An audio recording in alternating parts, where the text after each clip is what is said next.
What? She was once on the reality show Paternity Court, trying to figure out who the father was of one of her children. This image is per Paternity Court's YouTube channel. Now, this mom is accused of the unthinkable, allegedly shooting 4 of her kids, killing 2 of them. What we're learning about her past from her time on Paternity Court to what she said about parenting just a couple of weeks ago. We're on The Case, presented by Law and Crime. I'm Chris Stewart.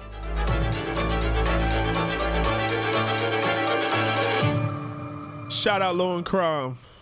Before I get into what this mom allegedly has been saying on social media about parenting and her time on that reality television show, I want to break down with you the horrifying scene that law enforcement in Texas say they came upon on Saturday of last week. It was October 4th. Police say they were called to this gas station in Brazoria County, Texas. That's south of Houston. It was around 5 o'clock in the morning. The 911 caller, they say, was Oninda Romelis. Deputies said that they didn't know why they were responding to this gas station, but when they arrived, they found that her 4 children were shot. They were inside the car. 2 children were dead, a 13-year-old boy and 3-year-old girl. 2 other children were injured. They are now in stable condition. They are 8 years old and 9 years old. Deputies say that it's unclear if Romelis fired the gunshots in this gas station's parking lot, or did she allegedly do it somewhere else? Surveillance video allegedly shows her getting out of the car, getting gas, talking on her phone before deputies arrive. Authorities say they believe the gunshots were fired inside the car, but other than that, a lot of this is still a mystery. She was getting gas like she was going somewhere?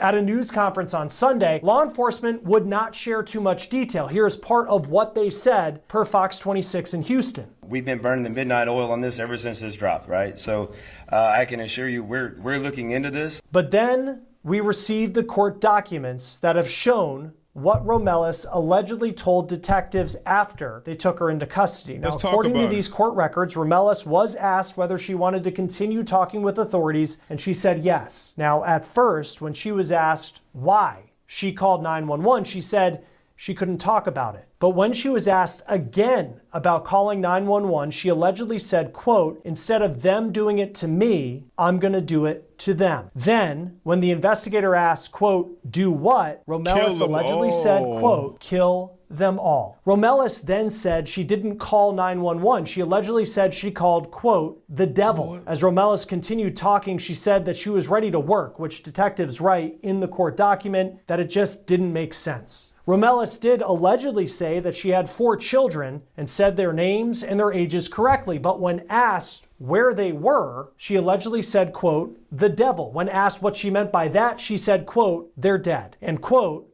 "'cause you can't take me without me taking you." Now, she trying to go for the insanity plea, like, oh, they were going to kill me, so I killed them.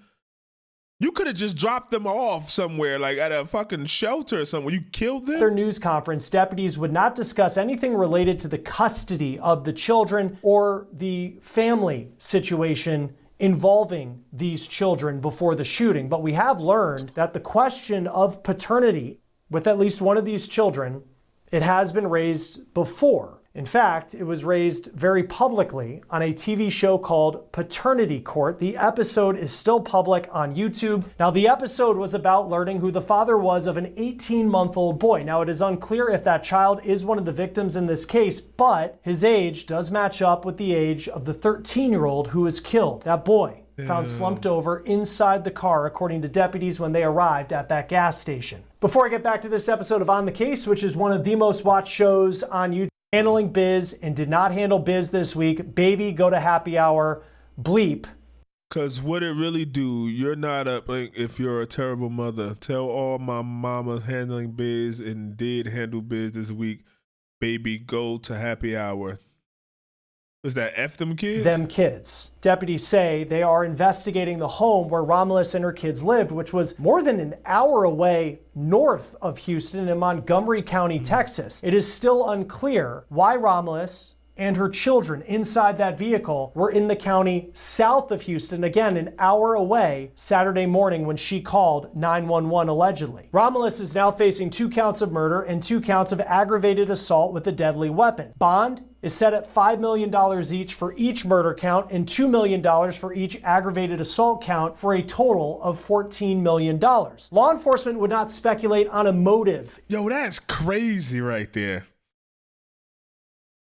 Like maybe all those injections and stuff went to her brain and made her hallucinate. In this case, we still don't know that. KHOU-TV is reporting that CPS has made contact with Romulus in the past, but the details of that interaction has not been made public. Now, as far as any sort of criminal record for Romulus, this mugshot is from 2022, and it was for an arrest in Georgia in Fayette County. It was related to a DUI, possession of marijuana, failure to maintain lane, and having an improper tag. Court records show that she pleaded guilty to the DUI and improper tag charges, and prosecutors decided not to pursue the 2 other charges she was facing. Joining us now to talk more about this from Texas is Anthony Asso, criminal defense attorney and a former assistant district attorney. Thank you for taking the time to be with us. I know this is an incredibly sad case.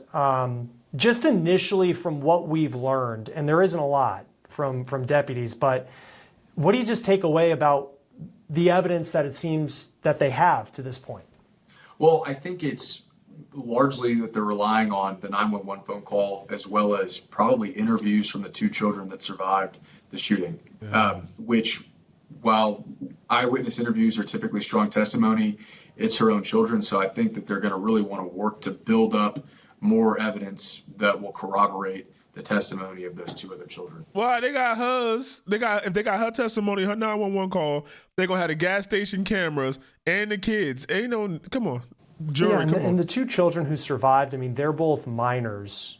How do you go about, I mean, from, the prosecution standpoint of making sure that you have a story that you could use in court, considering these kids are so young? I believe they're 8 and 9 years old who survived. They could talk. You want to find, in addition to testimonial evidence, you're going to want to look for all the direct physical evidence that could corroborate what happened, right? So they're going to be looking at the shell casings on the scene. My understanding is that these shootings occurred at a gas station. So we're going to want to look for surveillance video to find out if there's any footage that will corroborate the child witnesses' statements. Because not only are they young witnesses, but they're also the children of the defendant in this case. And so in addition to all the emotional trauma that they're dealing with right now, you don't want to put them through when nothing it comes else. down to time to potentially testify in some sort of trial setting, their emotions and feelings could be kind of up in the air. They might want them to her to leave the courtroom or something, or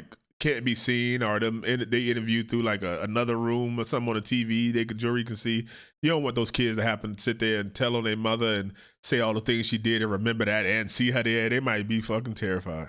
She's being held on a $14 million bond. She ain't got that. But in the event that Brazoria does file capital murder, and they did intend to seek death in this case, they could have a proof evident hearing and ultimately hold the defendant at no bond. But that's what they need to do. Without doing that, and just on murder charges, she's entitled to bail. And I do think that amount is high, so we'll likely see her defense attorneys file a writ in an effort to lower the bond.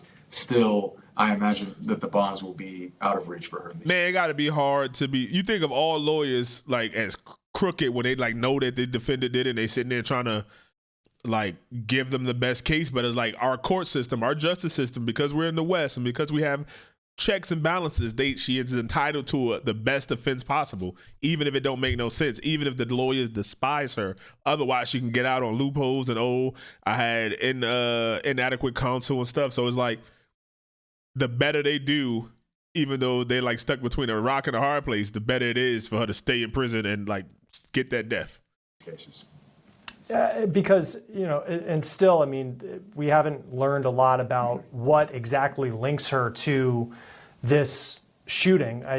Deputies have said that they believe it happened in the car. They're still figuring out exactly where. So they ain't got the gun. They were asked about the murder weapon. It was unclear whether they actually have that. When it comes to a bond hearing in the short term, this shame been open and shut.